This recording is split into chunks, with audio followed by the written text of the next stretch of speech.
Hello दोस्तों, आज हम लोग इस वीडियो में क्लास 10th मैथ्स का प्रश्नावली 2.2 का तीसरा क्वेश्चन करने जा रहे हैं। दो क्वेश्चन हम लोगों ने पहले वाले वीडियो में कर लिया था, तो आइए तीसरा क्वेश्चन सॉल्व करते हैं। तीसरा क्वेश्चन में कहता है कि निम्नलिखित द्विघात बहुपदों के शून्यक ज्ञात कीजिए तथा शून्यकों तथा गुणांकों के बीच के संबंध के सत्यता की जांच कीजिए। तो आइए सबसे पहले हम लोग इस बहुपद जो दिया गया है u² + 8u, उसका हम लोग शून्यक निकालते हैं। तो यहाँ देखिए, यहाँ दिया गया बहुपद है u² + 8u हमें दे दिया गया है। तो यहाँ पर चर u में बहुपद दिया गया है, इसलिए हम मान लेंगे कि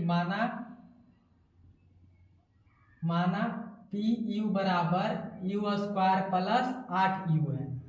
मान लिए हम लोग कि pu का मान कितना है, u² + 8u है, क्योंकि चर u में बहुपद दिया गया था। अब शून्यक के लिए क्या करते हैं, शून्यक ज्ञात करने के लिए लिखेंगे यहाँ पर शून्यक के लिए pu का मान किसके बराबर कर देते हैं, जो बहुपद दिया गया रहता है उसको हम लोग शून्य के बराबर लिख करके शून्यक निकालते हैं। तो यहाँ पर हम लोगों ने बहुपद pu माना था u² + 8u को, तो उसको हम लोगों ने क्या कर दिया, शून्य के बराबर लिख दिया। तो pu का मान शून्य के बराबर लिख दिए हम लोग। अब आगे इसको सॉल्व करते हैं। अब यहाँ से pu का मान कितना रखना है, तो pu का मान u² + 8u है, और वो क्या हो जाएगा, शून्य के बराबर हो जाएगा। और यहाँ से हम लोग देख रहे हैं कि u² है और यहाँ 8u है, तो u दोनों में है तो u कॉमन आ जाएगा, इसमें क्या बचेगा u + 8 और बराबर में क्या हो जाएगा 0। अब u × u + 8 का मान शून्य के बराबर है, और u × u + 8 का मान शून्य के बराबर कब होगा, जब या u 0 होगा या u + 8 0 होगा। तो यहाँ से हम रिजल्ट निकालते हैं कि इसीलिए या तो u बराबर 0 होगा या u + 8 का मान 0 होगा। तो यहाँ से u का मान मिल जाता है u बराबर 0, और u का मान +8 उधर जाएगा तो क्या हो जाएगा, बराबर के उस तरफ जा करके -8 हो जाएगा। तो हमें यहाँ से u का दो मान प्राप्त हुआ, एक मान प्राप्त हुआ 0 और दूसरा मान प्राप्त हुआ -8। तो ये जो u के दोनों मान प्राप्त हुए हैं वही क्या हो जाएंगे, दिए गए बहुपद u² + 8u के शून्यक हो जाएंगे। तो इसीलिए हम लिखेंगे, इसीलिए 0 आया और -8 है, 0 और 8 जो बहुपद हम लोग माने थे pu, उसके pu के शून्यक हो जाएंगे। क्या हो जाएंगे, pu के शून्यक हो जाएंगे। अब एक शून्यक आ गया 0 और दूसरा शून्यक आ गया -8। तो शून्यकों तथा गुणांकों के बीच संबंध के सत्यता की जांच करने के लिए एक शून्यक को अल्फा मानना है, दूसरा शून्यक को क्या मानना है, दूसरा शून्यक को बीटा मानना है। तो यहां से लिखते हैं कि माना अल्फा बराबर 0 तथा बीटा किसके बराबर है, तो -8 के बराबर है। एक शून्यक को 0 मान लिए, दूसरा शून्यक को -8 है, तो अल्फा का मान 0 हो गया तथा बीटा का मान -8 हो गया। अब अल्फा × बीटा का मान निकाल, अल्फा + बीटा का मान निकालते हैं। तो अल्फा 0 है और बीटा कितना है, तो 8 है, तो क्या बचेगा -8। क्या आ गया, -8 आ गया। अब निकालते हैं -b/a का मान। तो -b/a, अल्फा + बीटा बराबर क्या संबंध होता है, अल्फा + बीटा बराबर होता है -b/a। तो यहाँ हम लोगों ने अल्फा + बीटा का मान निकाल लिया, अल्फा + बीटा का मान आया -8। अब -b/a का मान निकालते हैं, तो -b, जो x के बगल में रहता है उसको b कहते हैं, और जो x² के बगल में रहता है उसको a कहते हैं। तो यहाँ पर b है 8, माइनस हो गया, b का मान 8 है और a का मान कितना है, तो 1 है, यानी 8/1 का मान -8 होगा। वही चीज आया, दोनों पक्ष यहाँ पर क्या आया, बराबर आ गया। अल्फा + बीटा का मान भी आया -8 और -b/a का मान भी कितना आया, तो उसका भी मान आया -8। तो यहाँ से हम कह सकते हैं कि अल्फा प्लस बीटा बराबर माइनस बी बटा ए जो हम लोग संबंध पढ़ते हैं वो क्या है, बिल्कुल सत्य है। तो यहाँ से लिखेंगे इसीलिए अल्फा प्लस बीटा बराबर माइनस बी बटा ए जो संबंध है वो बिल्कुल क्या है, उसमें कोई त्रुटि नहीं है, वो है बिल्कुल सत्य है। और आगे अगला संबंध पढ़ते हैं अल्फा इंटू बीटा बराबर सी बटा ए। तो पहले अल्फा इंटू बीटा का मान निकालते हैं। लिखते हैं अब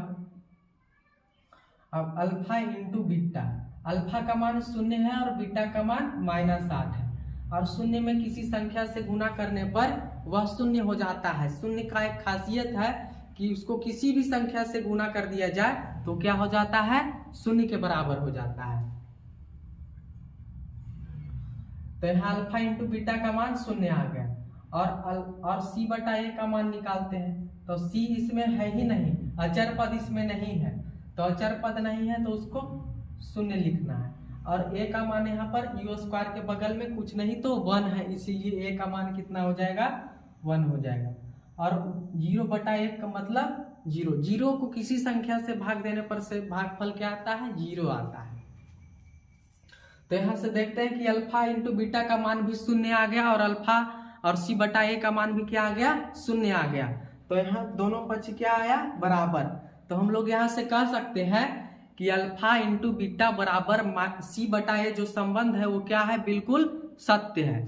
तो इसीलिए लिखते हैं यहाँ से, इसीलिए अल्फा इंटू बीटा बराबर सी बटा ए जो संबंध हम लोग पढ़ते हैं शून्य को तथा गुणांकों के बीच में, वह क्या है, बिल्कुल सत्य है। तो यहाँ हम लोगों ने देखा कि दोनों परिस्थितियों में क्या है, दोनों परिस्थितियों में शून्यकों और गुणांकों के बीच का जो संबंध आया वो बिल्कुल सत्य आया। तो इस तरह से हमारा तीसरा क्वेश्चन बिल्कुल इजी वे में सॉल्व हो जाता है।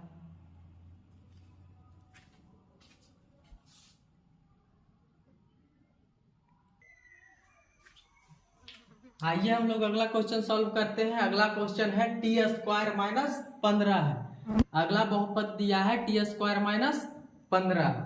तो आइए इसका शून्यक निकालते हैं। तो यहाँ पर चूंकि चर टी में बहुपद लिखा हुआ है इसीलिए उसको मान लेंगे कि माना पी टी बराबर टी स्क्वायर माइनस 15। तो यहाँ पर लिखेंगे माना पी टी बराबर टी स्क्वायर माइनस 15। तो यहां से क्या करते हैं, शून्यक के लिए क्या करते हैं, शून्यक के लिए जो बहुपद हमें दिया गया रहता है उसको 0 के बराबर लिख देते हैं शून्यक निकालने के लिए। तो इसीलिए यहाँ पर पीटी को बहुपद पीटी को किसके बराबर लिख देंगे, 0 के बराबर लिख देंगे। और चूंकि पीटी का मान टी स्क्वायर माइनस 15 है इसीलिए पीटी के स्थान पर लिखेंगे टी स्क्वायर माइनस 15 और वो क्या हो जाएगा, 0 के बराबर हो जाएगा। अब यहाँ से टी स्क्वायर का मान निकालते हैं। टी स्क्वायर का मान कितना होगा, -15 बराबर के उस तरफ जाएगा तो +15 होगा, यानी टी स्क्वायर का मान 15 निकल जाएगा। तो इसीलिए यहाँ से टी का मान निकालेंगे तो टी का मान निकलेगा ±15 √15। यहाँ से क्या हो जाएगा, टी का मान ±√15 निकल गया। यहाँ से टी का 2 मान निकला, एक √15 और दूसरा -√15। तो इसीलिए जो चर टी के मान निकले हैं वही क्या हो जाएंगे, टी स्क्वायर -15 के शून्यक हो जाएंगे। तो इसीलिए लिखेंगे, इसीलिए √15 एवं -√15 पीटी के बहुपद जो हम लोगों ने माना था पीटी उसके क्या हो जाएंगे, शून्यक हो जाएंगे। यहाँ √15 एवं -√15 बहुपद पीटी के शून्यक हैं। और चूंकि शून्यक निकाल चुके हैं तो एक शून्यक को अल्फा मानना है, दूसरा शून्यक को बीटा मानना है, क्योंकि आगे क्वेश्चन में कहा है कि शून्यकों तथा गुणांकों के बीच के संबंध की सत्यता की जांच करें। तो यहाँ पर आइए एक शून्यक को अल्फा मानते हैं। माना अल्फा बराबर √15, अल्फा बराबर √15 तथा बीटा बराबर -√15 है। अल्फा कितना है, अल्फा को मान लिए √15 और बीटा को मान लिए -√15। एक शून्यक को अल्फा, दूसरा शून्यक को बीटा। तो अब हम लोग संबंध पढ़ते हैं अल्फा प्लस बीटा बराबर माइनस बी बटा ए संबंध होता है। तो पहले अल्फा प्लस बीटा का मान निकाल लेते हैं। तो यहाँ से अल्फा प्लस बीटा का मान निकालेंगे तो अल्फा का मान √15 और बीटा का मान -√15। तो √15 से √15 कटेगा तो क्या बचेगा, शून्य आ गया हमारा। अल्फा प्लस बीटा का मान कितना आया, तो अल्फा प्लस बीटा का मान शून्य आ गया। अब माइनस बी बटा ए का मान निकाल लेते हैं। तो माइनस बी बटा ए का मान निकालते हैं, माइनस बी बटा ए। तो इसमें हम देख रहे हैं कि बी है ही नहीं, इसमें ए है और सी है। चूंकि बहुपद का द्विघात बहुपद का सामान्य सूत्र होता है X square plus B X plus C. जो एक्स के बगल में रहता है उसको बी कहते हैं, जो एक्स स्क्वायर के बगल में रहता है उसको ए कहते हैं, जो अचर पद रहता है उसको सी कहते हैं। तो यहाँ पर हम देख रहे हैं कि यहाँ पर टी स्क्वायर है और अचर पद है, यहाँ बी है ही नहीं। तो बी को कितना लिखना है, जो है ही नहीं उसको लिखेंगे शून्य हो गया। तो ये शून्य हो गया और ए का मान यहाँ पर टी स्क्वायर के बगल वाला को ए कहेंगे। तो ए का मान यहाँ टी स्क्वायर के बगल में कुछ नहीं दिख रहा है तो 1 है। तो 0 बटा 1 का मान कितना हो जाएगा, 0 हो जाएगा। इस तरह से हम देखते हैं कि अल्फा प्लस बीटा का मान भी 0 आता है और माइनस बी बटा ए का मान भी 0 आता है, दोनों बराबर आता है। तो हम लोग जो बढ़ते हैं अल्फा प्लस बीटा बराबर माइनस बी बटा ए, वो क्या है, संबंध बिल्कुल सही है। तो यहां से लिखेंगे इसीलिए अल्फा प्लस बीटा बराबर जो हम लोग पढ़ते हैं माइनस बी बटा ए, वह क्या है, वह संबंध बिल्कुल सत्य है। अब आगे सॉल्व करते हैं। अगला संबंध पढ़ते हैं अल्फा इंटू बीटा बराबर सी बटा ए होता है। तो पहले अल्फा इंटू बीटा का मान निकाल लेते हैं। तो अल्फा इंटू बीटा, अल्फा का मान √15 और इंटू बीटा का मान -√15। अल्फा का मान कितना है, तो √15 है और बीटा का मान -√15। अब √15 से -√15 में गुना करेंगे तो क्या हो जाएगा, रूट खत्म हो जाएगा और आ जाएगा -15। क्या आ जाएगा, -15 आ जाएगा। अब आगे सी बटा ए का मान निकालते हैं। तो सी बटा ए का मान कितना होगा, यहाँ अचर पद कितना है, अचर पद को सी कहते हैं, सी का मान -15 है और ए का मान टी स्क्वायर के बगल में रहता है उसको ए कहेंगे। तो ए का मान है कितना है, तो 1 है, यानी -15 बटा 1, -15 बटा 1 मतलब कितना, -15। यहाँ भी हम देखते हैं कि अल्फा इंटू बीटा का मान 0 आया और सी बटा ए का मान भी कितना आया, 0 आया। तो इस तरह से हम देखते हैं कि दोनों परिस्थितियों में जो हम लोग संबंध पढ़ते हैं वह क्या है, बिल्कुल सही है। इसलिए लिखेंगे कि इसीलिए अल्फा इंटू बीटा बराबर जो संबंध होता है सी बटा ए, वह क्या है, बिल्कुल सत्य है। तो इस तरह से हमारे दोनों संबंध के सत्यता की जांच हो जाती है और ये दोनों संबंध बिल्कुल क्या है, सत्य है।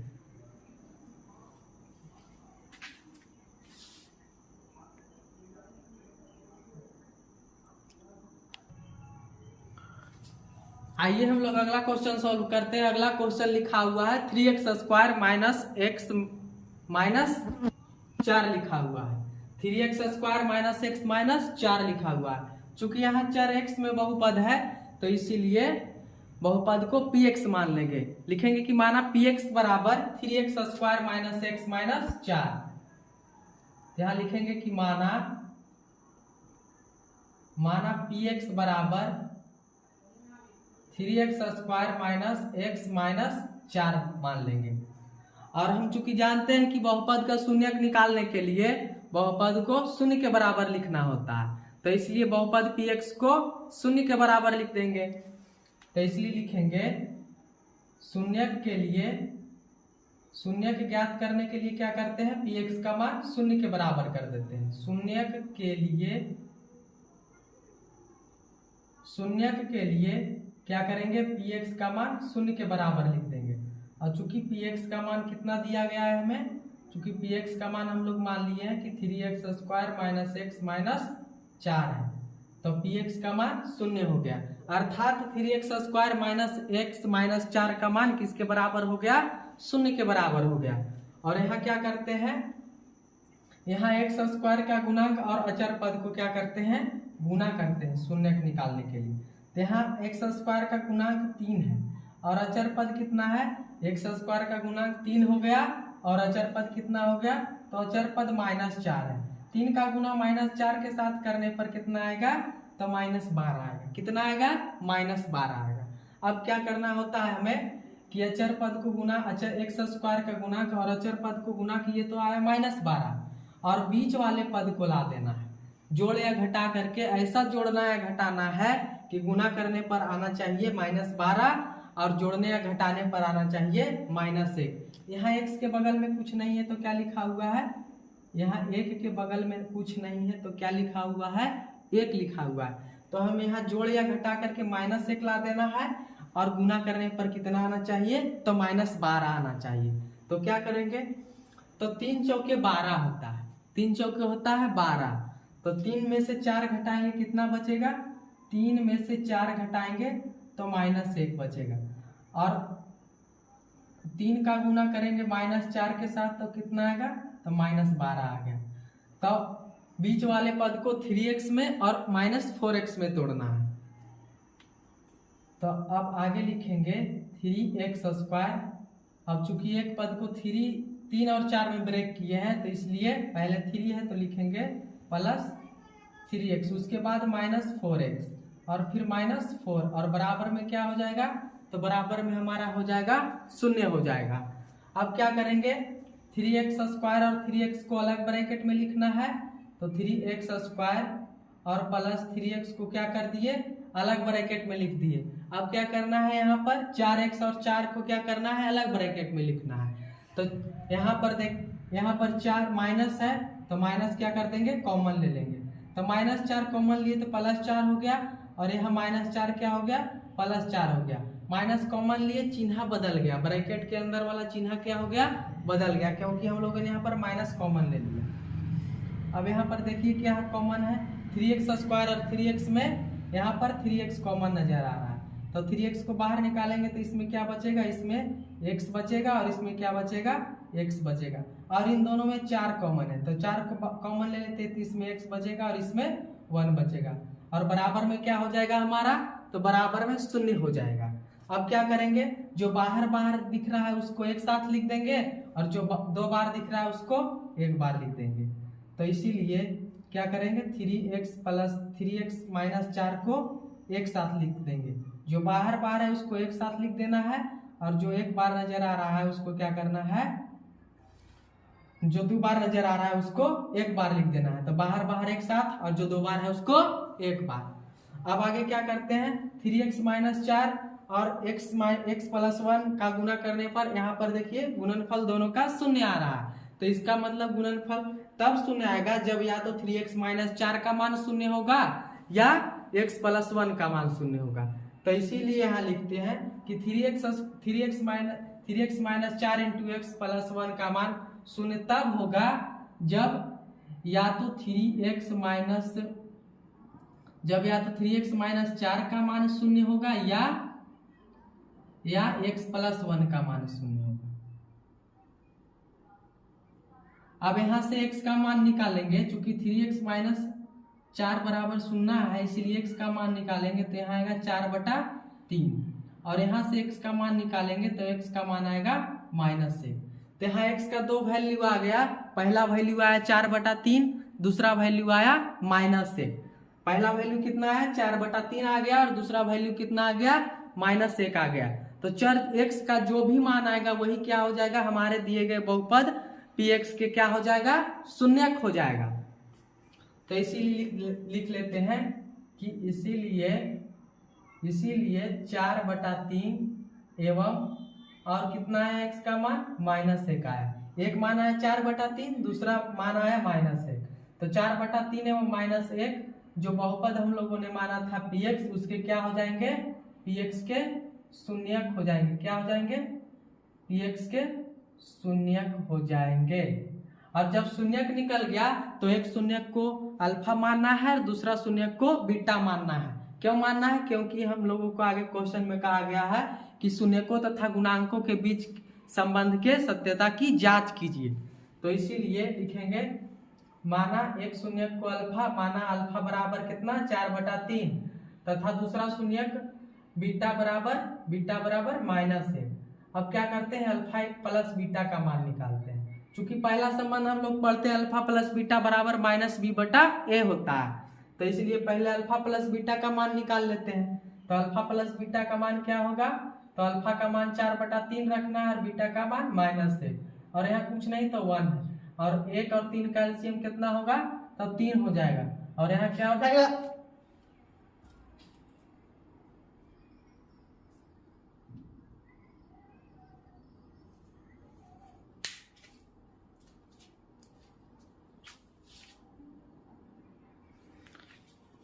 और यहाँ क्या हो जाएगा, तो यहाँ पर क्या हो जाएगा, यहाँ 3 और 1 कैल्शियम हम लोग लिए तो क्या हो गया, 3 आ गया, और यहाँ पर 3 1 कैल्शियम 3 आ गया, तो यहाँ पर हो जाएगा 4, और यहाँ पर क्या हो जाएगा, 1 से भागा देंगे 3 में तो 3 बार में कटेगा, और 3 से 1 में गुना करेंगे तो कितना होगा, तो 3 हो जाएगा, तो 3 हो गया। तो 4 में से 3 गया, कितना बचा, तो 4 में से 3 गया तो 1 बच गया हमारा।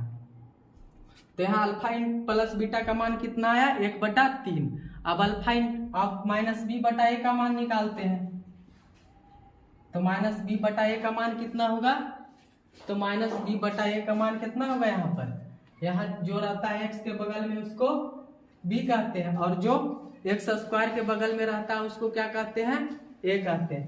तो यहाँ पर -b माइनस हो गया, और b का मान कितना है, x के बगल में कुछ नहीं है तो -1 यहाँ पर है, तो -1 हो गया। और a का मान कितना है, तो यहाँ x² के बगल में रहता है उसको a कहते हैं, तो यहाँ पर a का मान कितना है, तो 3 है।